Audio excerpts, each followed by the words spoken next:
दोस्तों, अगर आप जम्मू में स्थित कटरा माता वैष्णो देवी के दर्शन का प्लान बना रहे हैं तो आपको इस वीडियो के अंदर मैं कंप्लीट इंफॉर्मेशन देने वाला हूं।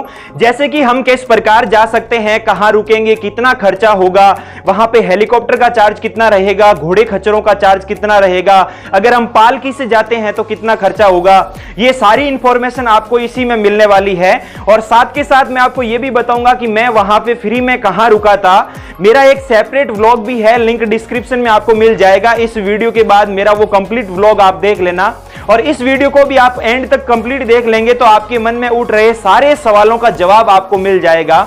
हेलो दोस्तों, मैं हूं आपका दोस्त बीएल बिश्नोई और आप देख रहे हो यात्रा गुरुजी यूट्यूब चैनल। अब सबसे पहले बात करते हैं कि हम वहां पर पहुंचेंगे कैसे। तो बात करते हैं बाई ट्रेन से। तो आप देश के किसी भी बड़े शहर से आप जम्मू रेलवे स्टेशन तक आइए और फिर जम्मू रेलवे स्टेशन से कटरा के लिए आपको अलग से ट्रेन लेनी होगी जो हर घंटे में अवेलेबल होती है। अगर यहां से जम्मू से कटरा के लिए आपको ट्रेन नहीं मिलती है तो आप वहां से बस के माध्यम से भी आ सकते हैं। यह दूरी 68 किलोमीटर आपकी रहेगी। या फिर अगर आप दिल्ली से आते हैं तो आपको दिल्ली से डायरेक्ट कटरा के लिए ट्रेन मिल जाएगी। तो आप इस प्रकार से ये दूरी तय कर सकते हैं। अब बात करते हैं सेकंड ऑप्शन बाय बस की। तो आप देश के किसी भी कोने से बस के माध्यम से भी माता वैष्णो देवी के दर्शन के लिए पहुंच सकते हैं। किसी भी प्रॉब्लम का सामना नहीं करना पड़ेगा। बहुत अच्छी सुविधा है यहां पर बस के माध्यम से भी। और बात करते हैं तीसरे ऑप्शन बाय फ्लाइट की। तो जम्मू के सबसे नजदीकी एयरपोर्ट पठानकोट है, लेकिन सारी फ्लाइट्स यहां पठानकोट एयरपोर्ट पर नहीं पहुंच सकती है। इसलिए आपको या तो चंडीगढ़ एयरपोर्ट पर आना होगा या फिर अमृतसर एयरपोर्ट पर आना होगा।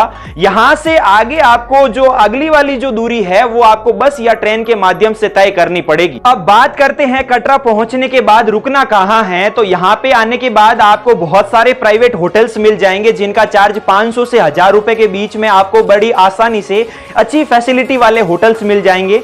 इसके अलावा यहां पे माता वैष्णो देवी ट्रस्ट जो श्राइन बोर्ड है उसके माध्यम से भी यहां पे आपको जो रूम है वो अवेलेबल करवाए जाते हैं, जो इस वेबसाइट के माध्यम से आप ऑनलाइन बुक भी करवा सकते हैं।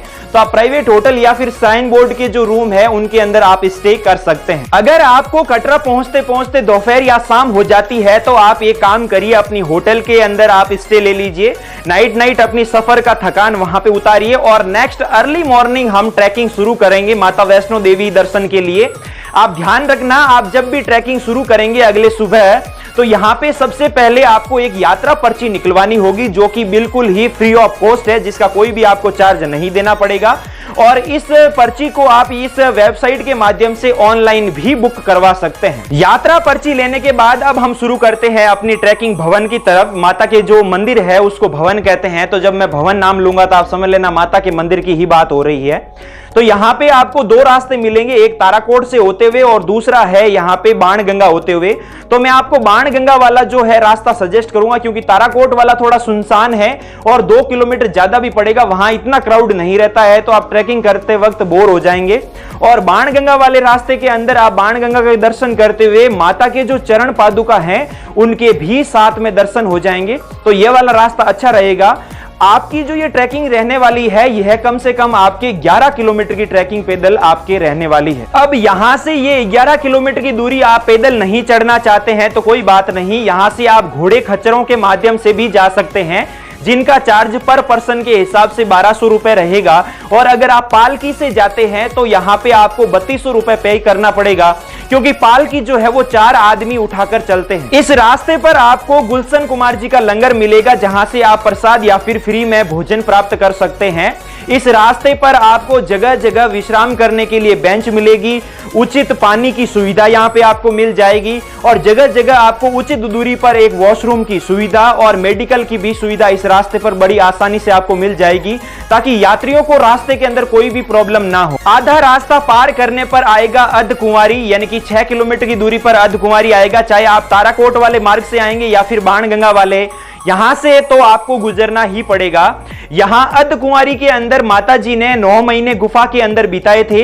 यह गुफा बहुत ही ज्यादा संकरी है, इसके अंदर से एक एक यात्री निकलते हैं, इसलिए यहां ज्यादा भीड़ होने की वजह से यहां पर आपको दर्शन करने में बहुत ही ज्यादा समय लगता है। यहां माता जी के दर्शन करने के लिए आपको टोकन लेना होगा। यहां पे ज्यादा भीड़ और संकरी गुफा होने की वजह से यात्रियों को बैच में भेजा जाता है ताकि आराम से कोई भी प्रॉब्लम यात्रियों को यहां पे कोई देखनी नहीं पड़े। तो यहां पर आपको 5 से 6 घंटों का वेट करना पड़ सकता है दर्शन के लिए, या फिर ये काम कर सकते हैं, अगर इससे ज्यादा समय लगता है तो आप पहले भवन ऊपर जाकर आप माता जी के दर्शन कर लीजिए और वापसी आते वक्त आप अर्धकुंवारी के अंदर माता जी के दर्शन कर सकते हैं। यहां अर्धकुंवारी के अंदर आपको दर्शन करने में ज्यादा समय लग रहा हो और आपने जो ये पीछे चढ़ाई की है उसकी बहुत ही ज्यादा थकान हो गई है, तो यहां पे आप स्टे भी कर सकते हैं।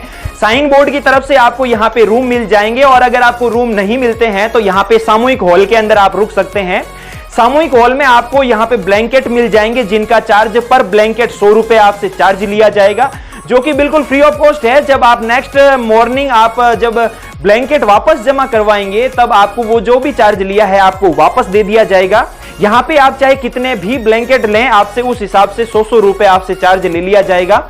यहां पे आप एक बात ध्यान रखना, यहां पे कैश चलता है, ऑनलाइन पेमेंट की यहां पे ज्यादा सुविधा नहीं मिलेगी, इसलिए आप साथ में कैश लेके जरूर चलना। अब चलते हैं आगे भवन की तरफ। अगर आप पैदल चढ़ाई से यहां तक थक गए हैं तो यहां से भवन तक आप आगे घोड़े भी कर सकते हैं, जिनका चार्ज 600 रुपए रहता है, और अगर आप पालकी से जाना चाहते हैं तो 1600 से 1800 रुपए के बीच में आपका चार्ज करेंगे। और इसके अलावा यहां से आप इलेक्ट्रिक कार के अंदर भी जा सकते हैं, जिसका पर पर्सन के हिसाब से 350 रुपए चार्ज लगता है। यहीं पर मैं बात कर लेता हूं हेलीकॉप्टर की। तो आप कटरा से भवन के लिए आप हेलीकॉप्टर भी बुक कर सकते हैं, जो 10 मिनट के अंदर अंदर आपको भवन छोड़ देता है। इसका चार्ज रहता है 1700 से 1800 रुपए, और अगर आप वापस आने का भी साथ में बुक कर लेते हैं तो जाना और आना दोनों मिलाकर हेलीकॉप्टर से आपका 3500 रुपए पड़ेगा। याद रखना, हेलीकॉप्टर जो है वो आपको भवन से 2 किलोमीटर पहले छोड़ेगा। इसके आगे की जो 2 किलोमीटर वाली दूरी है वो आपको पैदल तय करनी पड़ेगी। इसके अलावा यहां से आप घोड़े या खच्चर के माध्यम से 200-250 रुपए में आप भवन तक जा सकते हैं। अब हम भवन पहुंच चुके हैं, और यहां पे पहुंचने के बाद आपके पास जो भी बैग है या फिर आपकी कंप्लीट यहां पे चेकिंग होगी। सुरक्षा की दृष्टि से कहीं कोई संदिग्ध सामग्री तो आप साथ में नहीं लेके गए हैं। यहां से चेकिंग होने के बाद हम थोड़ा सा आगे बढ़ेंगे तो यहां पे आपको सामान रखने के लिए फ्री ऑफ कॉस्ट बहुत सारे लॉकर की सुविधा रखी गई है। यहां लॉकर के अंदर हम अपना सामान रखेंगे। यहां पे जूतों के भी काउंटर है जो कि फ्री ऑफ कॉस्ट है, और आपको टोकन मिलेगा वो संभाल के रखना, और लॉकर की चाबी जो है वो भी आप संभाल के रखना। यहां पर इस बात का आप खास ख्याल रखना कि भवन के अंदर प्रसाद के अलावा कुछ भी दूसरी सामग्री अलाउ नहीं करेंगे, जैसे कि मोबाइल, हैंडबैग, गुटखा, जर्दा, खाने पीने की अलग चीजें, पानी की बोतल हो गई, या फिर दूसरा कोई मेकअप का सामान हो गया, हाथ के अंदर घड़ी, कमर के ऊपर जो बेल्ट लगती है वो बेल्ट वगैरह कुछ भी अलाउ नहीं होगा। यहां तक कि आपको सॉक्स भी उतार के जाने होंगे। तो इस बात का आप खास ख्याल रखना, आपके पास जो भी सामग्री है, लड़कियों के जो वो हेयर के ऊपर लगाने वाले जो बेल्ट होते हैं, या फिर जो चोटी के अंदर लगाने वाले बटन, बक्कल वगैरह जो भी होते हैं, वो सारे अपने जो सामान है वो लॉकर के अंदर रख के जाना। वहां पर चेकिंग वाले आपसे ये सारा सामान लेके डस्टबिन में फेंक देंगे और आप कुछ भी नहीं कर पाओगे। इससे अच्छा है आप पहले ही ध्यान रखना, सारा सामान लॉकर के अंदर रख के ही जाना। यहां भवन के परिसर के अंदर आपको बहुत सारे वॉशरूम भी मिल जाएंगे, यहां पे आप फ्रेश हो सकते हैं, और बहुत सारे यहां पे खाने के लिए रेस्टोरेंट भी अवेलेबल हो जाएंगे साइन बोर्ड की तरफ से, जहां पे आप नाश्ता, लंच, डिनर वगैरह कर सकते हैं, कोई दिक्कत वाली बात नहीं होगी। तो आप यहां पे रुकने की भी व्यवस्था अगर पूछते हैं तो यहां पे साइन बोर्ड की तरफ से बहुत सारे रूम भी अवेलेबल हैं, और अगर यहां पे रूम आपको नहीं मिलता है तो यहां पे आप सामूहिक हॉल भी ले सकते हैं, जिसके अंदर भी वही सुविधा है। 100 रुपए के हिसाब से आपको ब्लैंकेट मिलेगा, चाहे आप कितने भी लें, और जब आप वापस जमा करवाएंगे तो आपसे जो भी चार्ज लिया है वो आपको सिक्योरिटी वापस दे देंगे। इसका मतलब फ्री ऑफ कॉस्ट ही सारी सुविधा यहाँ पे आपको मिल जाएगी। यहाँ पर अगर आप नवरात्रा के टाइम आएंगे तो आपको दर्शन के लिए 3 से 4 घंटे या फिर ज्यादा भी टाइम लग सकता है, अदरवाइज आप 1.5 से 2 घंटे के अंदर माता जी के दर्शन कर सकते हैं।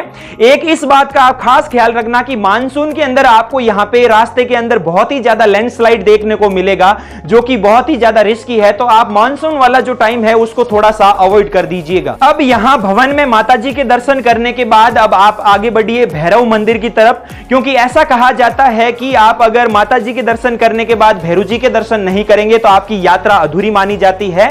यह जो भवन से भैरू जी के मंदिर की जो चढ़ाई है वो आपको 3 किलोमीटर की पड़ेगी, यानी कि कुल मिलाकर 11 और 3 टोटली आपको कटरा से लेकर भैरव मंदिर तक 14 किलोमीटर की दूरी तय करनी पड़ेगी। भवन से भैरव मंदिर की यह 3 किलोमीटर की दूरी आप पैदल भी जा सकते हैं, यहाँ इसके अलावा आप घोड़ों खच्चरों के माध्यम से भी जा सकते हैं, जिसका चार्ज 250 से 300 रुपए के अंदर रहेगा। या फिर यहाँ पे रोपवे की सुविधा है, यहाँ पर आप रोपवे के माध्यम से भी जा सकते हैं, जिसका चार्ज वन वे का 100 रुपए रहेगा। तो इसके माध्यम से भी आप आराम से जाके भैरू जी के दर्शन कर सकते हैं। यहां से भैरू जी के दर्शन करने के बाद आप दूसरी तरफ वापस नीचे कटरा के लिए उतर सकते हैं, जो कि वापस यही रास्ता अर्धकुंवारी होते हुए कटरा नीचे उतरेगा। अब बात करते हैं यहां पे बजट की कि हमारा इस यात्रा के अंदर खर्चा कितना होगा। तो यहां पे थोड़ा सा आप ध्यान रखना कि आपके शहर से कटरा के बीच में आपने जो दूरी तय की है, चाहे किसी भी माध्यम से हो, ट्रेन, फ्लाइट या फिर बस से, तो वो वाला टिकट मैंने यहां पे ऐड नहीं किया है। यह जो खर्चा मैं आपको बताऊंगा यह सिर्फ इस कटरा के अंदर अंदर आपका जो ये यात्रा जो 14 किलोमीटर की आप दूरी तय करोगे, इसके अंदर जो भी खर्चा होगा वो मैं आपको बताने वाला हूं। अगर आप कंप्लीट चढ़ाई पैदल चढ़ते हैं फिर तो आपका यहां पे खर्चा जो रहने वाला है वो 2500 से 3000 के बीच में रहेगा। अगर आप यहां पे ये जो दूरी है वो खच्चर या फिर घोड़ों के माध्यम से तय करेंगे तो यही खर्चा आपका 5 से 6000 पर पर्सन के हिसाब से हो जाएगा। और अगर आप हेलीकॉप्टर के माध्यम से जाते हैं तो यही खर्चा आपका पर पर्सन के हिसाब से 10,000 रुपए होगा। और ये जो भी खर्चा है वो यहां सिर्फ कटरा अंदर का जो है वो खर्चा मैंने आपको बताया है कि किस प्रकार से आप यहां पे बजट एडजस्ट कर सकते हैं। तो दोस्तों उम्मीद करूंगा माता वैष्णो देवी यात्रा से संबंधित मैंने आपके सारे सवालों का जवाब दे दिया होगा। फिर भी आपके मन में कोई डाउट रहता है तो आप मुझे इंस्टाग्राम पे मैसेज कर दीजिए, आपका मैं रिप्लाई जरूर करूंगा। लिंक जो है वो डिस्क्रिप्शन में है, आप मुझे इंस्टाग्राम पे फॉलो कर लीजिएगा।